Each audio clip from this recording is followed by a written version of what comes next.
सदियों से एक हौलनाक राज दुनिया की नजरों से पोशीदा था। जमीन की गहराइयों में लोहे और तांबे की एक अजीम दीवार कायम है, जिसे जुल्करनैन ने दो पहाड़ों के दरमियान तामीर किया था। मगर अल्लाह का वदा बरहक है। वो दीवार जिसे आजवज व माजवज रोजाना खोदते और घुसती रहते हैं, एक दिन अपनी आखिरी तह को तोड़ देगी। और जब वो दीवार टूट जाएगी, तब इंसानियत को अपने सबसे बड़े इम्तिहान का सामना करना पड़ेगा।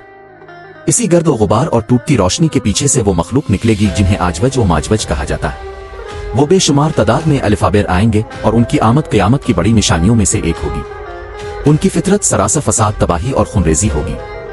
उनके जिस्म इंसानों से मिलते जलते होंगे, मगर दिलों में शैतान जैसी नफरत भरी होगी। उनकी छोटी सुर्ख आंखें भूख और हवस से चमकती होंगी और उनके लंबे और तेज दांत तबाही की अलामत होंगे।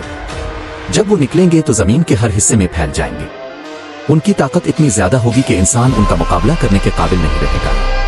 जहां से वो गुजरेंगे वहां की हरियाली मिट जाएगी, जिंदगी अलिफाजल जाएगी और इंसान की हर उम्मीद टूट जाएगी। हदीस में आता है कि जब वो झील तबरिया से गुजरेंगे तो पहला लश्कर सारा पानी पी जाएगा, और जब दूसरा लश्कर वहां पहुंचेगा तो हैरत से कहेगा, यहाँ कभी पानी हुआ करता था। उनकी भूख और प्यास क़यामत के अजाब का एक मामूली पहलू होगा। वो इस वक्त तक जमीन पर फसाद मचाते रहेंगे जब तक कोई जगह बाकी नहीं रहेगी। उनके लंबे नाखून और तेज दांत इंसानों और जानवरों की खाल चीरने के लिए होंगे।